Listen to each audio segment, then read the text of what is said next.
Older man never lets anyone into his house, only after his deaf neighbor steps inside. It was already night. Chuck returned home after a long tiring day at work, and as he got down from his car, he saw his neighbor, Jared, struggling to carry a heavy bag home. "Hey, Jared," Chuck called out, locking his car door.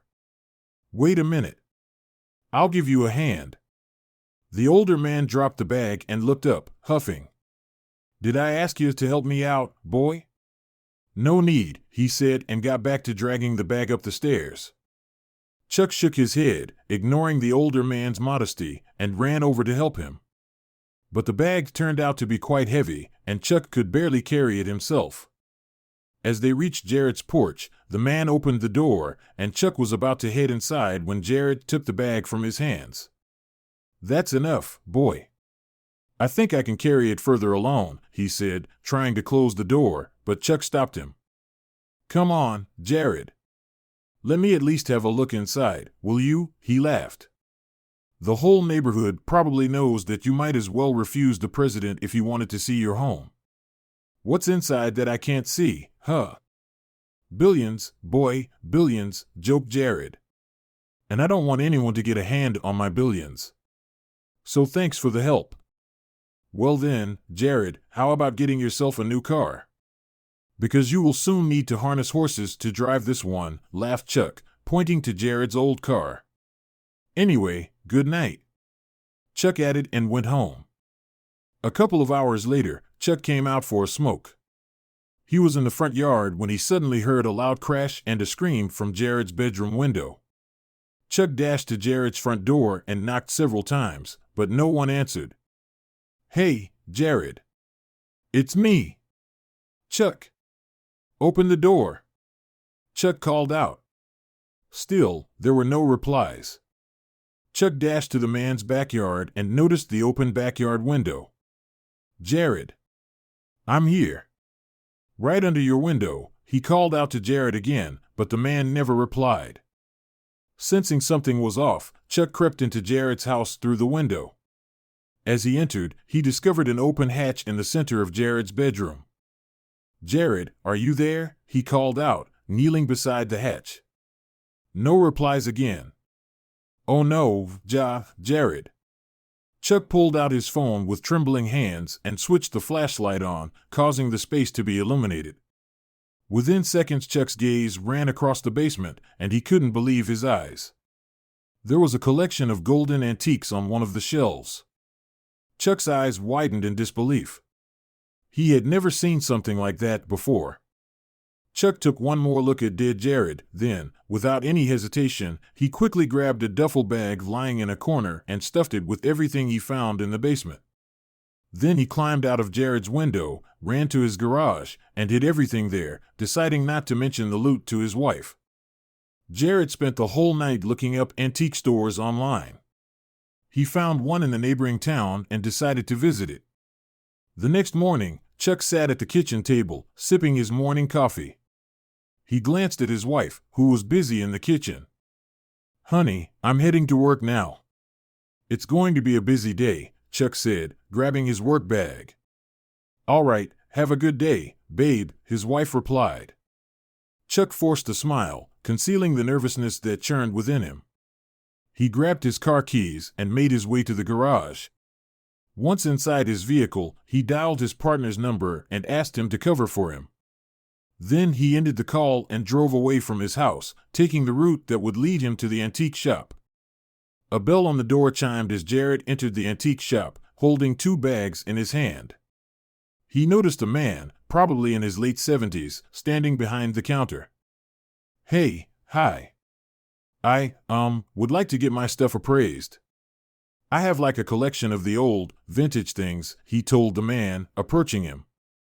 "Sure, sir. That's what I am here for," grinned the man, lowering his glasses. "May I have a look?" "Please have a seat. Also, would you like a coffee?" "No, thanks. I'm in a bit of a hurry," Chuck replied, his heart racing.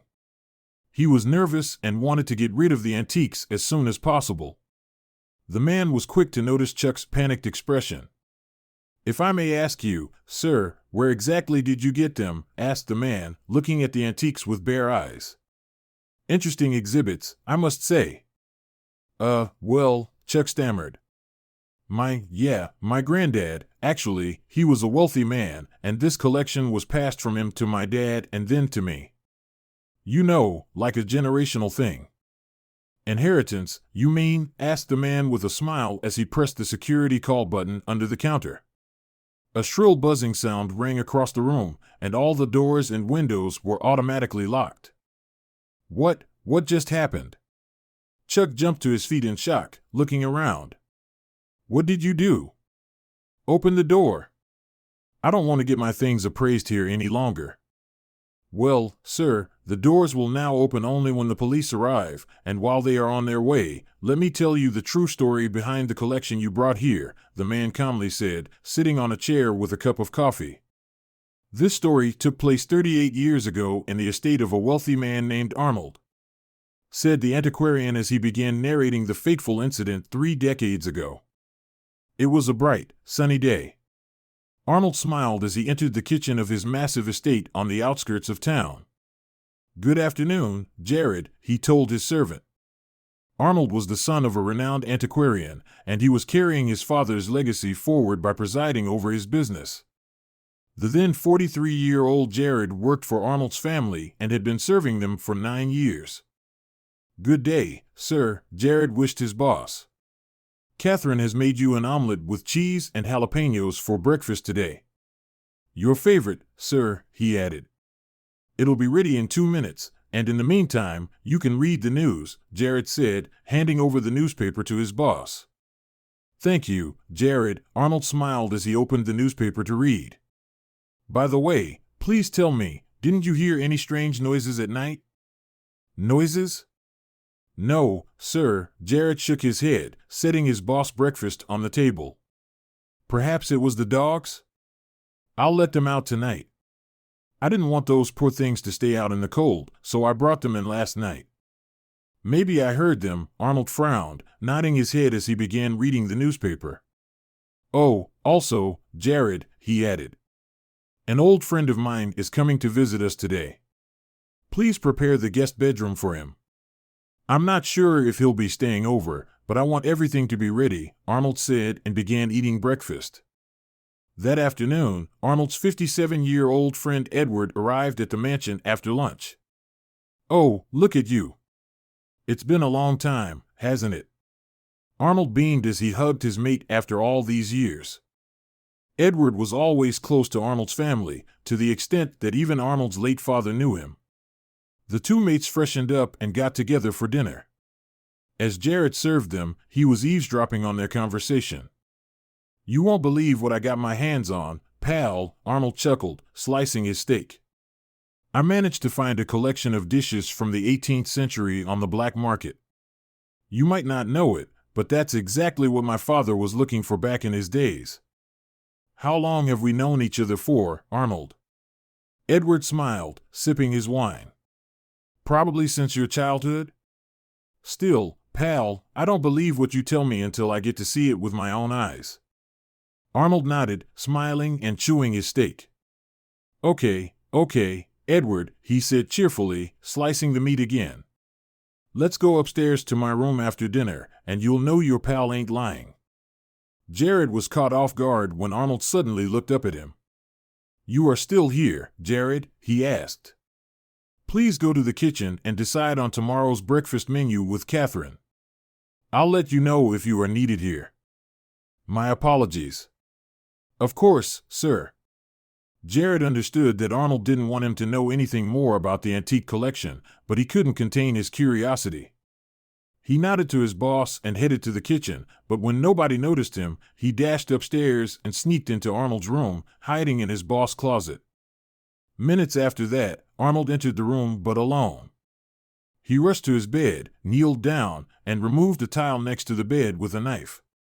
Having pulled out a key, Arnold returned the tile to its place, jumped to his feet, and called out to Edward. You can come in, pal, he exclaimed. Edward was confused as he looked around the room. Sorry, buddy, but security can't be compromised. Arnold laughed. Well, you are no different from your father, are you? Edward chuckled. Now close the door, Arnold whispered as he walked over to his vault and unlocked it. Edward peeped over Arnold's shoulder and gasped. Jesus Christ, he exclaimed. I don't believe this. Boy, I'm ready to give you $800,000 tomorrow for this collection. What do you say, huh? Deal? With all due respect, pal, my answer is no. You know how long it took my father to find this collection and how he dreamed that one day the collection of his mother's genius would find its home in a museum. So, I can't even discuss it, Arnold said as he closed the safe. In the evening, Jared asked his boss if he could head home for the night. I haven't cleaned my home in days, to be honest, sir. The trash needs to be taken care of, and I have to get rid of the dried leaves in the backyard, burn them. It would be really kind of you if you excuse me for just one night. I'll be back in the morning. Sure, Jared. No problem, Arnold smiled and agreed. But Jared didn't head home that night. Instead, he pulled over at the local morgue, ready to carry out the first part of his plan. He climbed over the fence and jumped inside the building's compound, breathing heavily, his heart racing. A shrill cry of crickets pierced the surrounding silence, and Jared looked around, trying to figure out a way to enter the building quickly. It was late at night, so he knew all the morgue workers had already left for their homes. Suddenly, Jared's gaze drifted to the half-closed window on the second floor of the building and then to the tree growing right next to the building wall. Jared braced one foot against the rough area of the tree trunk, pushing himself up. As he reached the branch close to the window, he swung one leg up and over the branch. Then he carefully tiptoed on the stem to the window and eventually jumped inside the building. Scanning the entire facility, Jared found a hall filled with rows of gurneys carrying dead bodies. He marched along one of the rows, reading out their labels. Alfred, nylon, wait a minute. He stopped at the gurney on the extreme end. John Doe.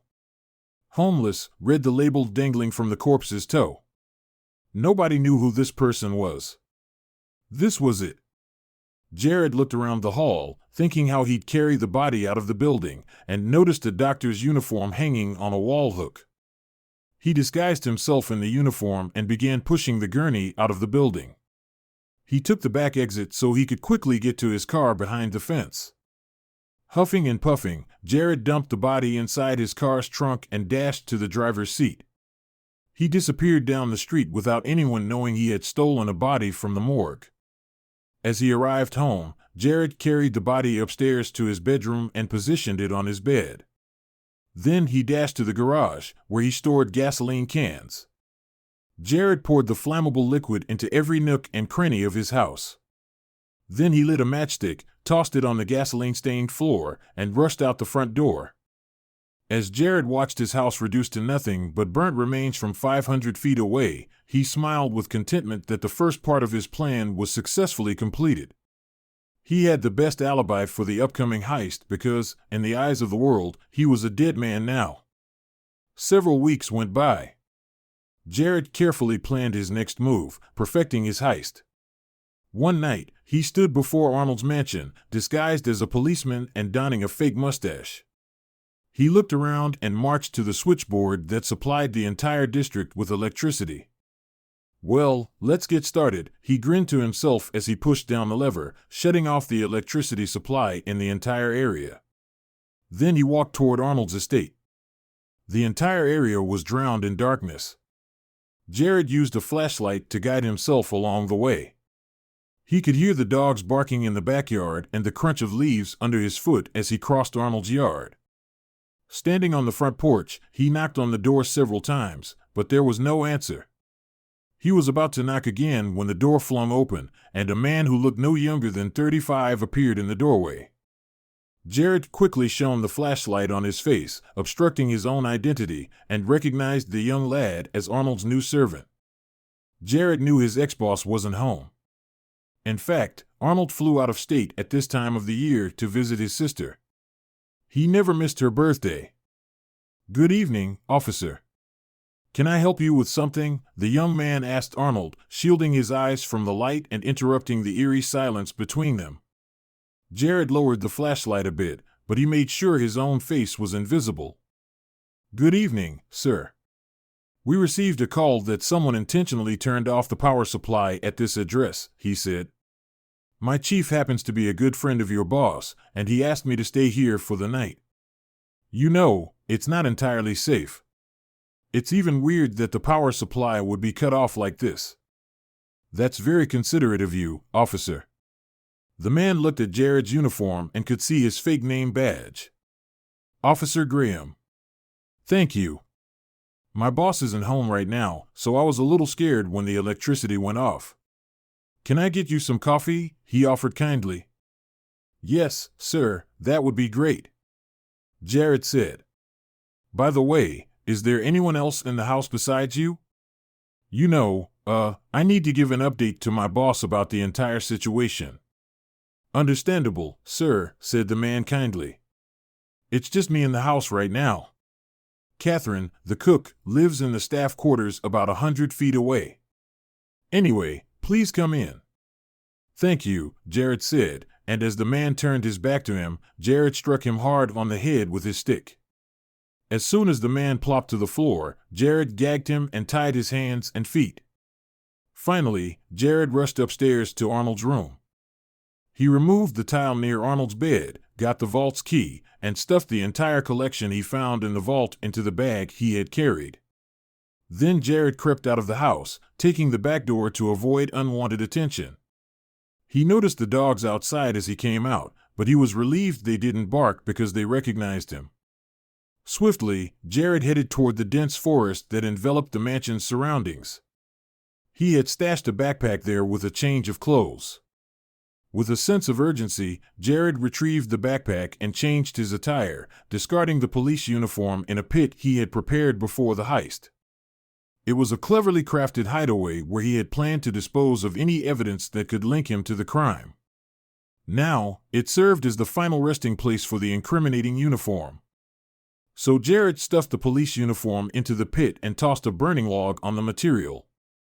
As he stood there waiting for the fabric to be reduced to ashes, his eyes briefly scanned the area, and he felt a mixture of relief and anxiety.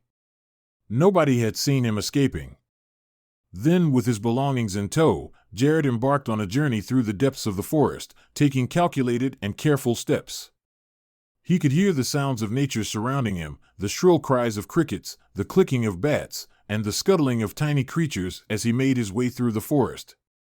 The woods seemed alive with its nocturnal inhabitants as he crossed the dense foliage. Arriving at the outskirts, he got into his car, which was patiently waiting for him. The vehicle, carefully parked by Jared in a secluded spot, was his gateway to freedom. He settled in the driver's seat, feeling a surge of adrenaline coursing through his veins. The engine roared to life, drowning out the sounds of nature, and he drove away, clutching the steering wheel tightly. But as the miles stretched before him, Jared's mind was plagued with several thoughts. He thought about the risks he had taken, the evidence he had gotten rid of, and the other crimes he had committed just to get his hands on the collection. Lost in his thoughts, Jared drove along a stranded highway that night, the forest and its symphony of sounds growing distant. Luckily, fate was on his side, and he escaped the town at night, leaving no traces of his crime. The next morning, when Catherine unlocked the front door and marched inside, she screamed, her hands held to her mouth in shock. The new servant was bound and gagged. They called the police, but he couldn't tell them anything because he hadn't seen Jared's face. And unfortunately, he barely recalled anything from the previous night owing to the blow to his head. Jared was content with his life. He successfully arrived in another town. And for 14 months after the robbery, Jared lived a quiet life, making sure he didn't get noticed by anyone. Then one day, he got in touch with a man who was an expert in the black market. The man introduced himself as Harry. He was a thief and swindler who offered Jared quite a hefty sum for the antique collection. They decided to meet at a bar a couple of nights later, but when Jared arrived at the bar, he didn't notice anyone at the table Harry had mentioned. Jared took his seat, looking around carefully and ensuring it wasn't a plan to trap him after all this time. Suddenly, a man sat across from him. It was Harry. "Sorry, got caught up with something." "So did you get it?" he asked, leaning closer to Jared. Yes, I did," Jared answered, clearing his throat and looking around. "Where?" the man asked hastily, rubbing his palms together.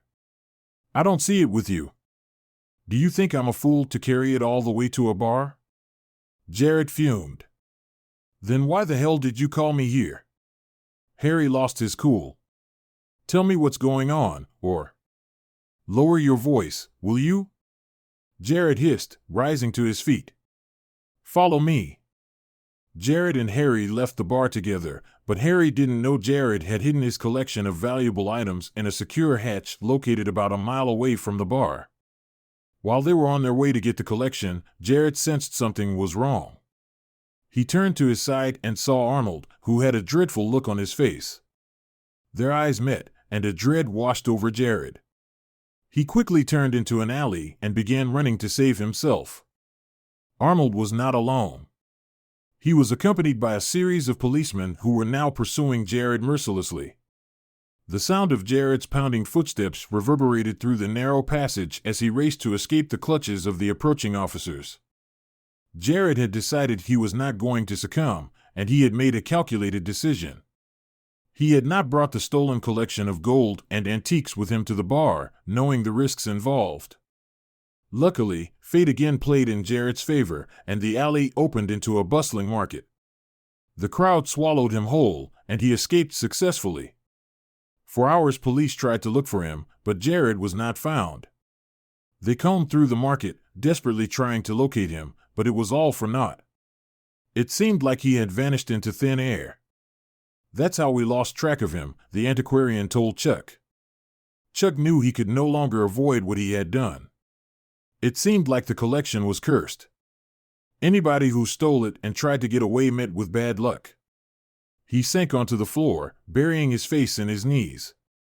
How Jared's fate turned out is unknown to everyone except one person, and that's Jared himself, continued the antiquarian as he peered outside through his shop's glass door and saw the cops arrive. Maybe he was able to sell the gold somewhere, and maybe he lived a miserable, unhappy life, hiding from the police and his past for years. "We'll find that soon as the cops are here," he added. "By the way, I forgot to introduce myself. I'm Arnold." "Nice to meet you,"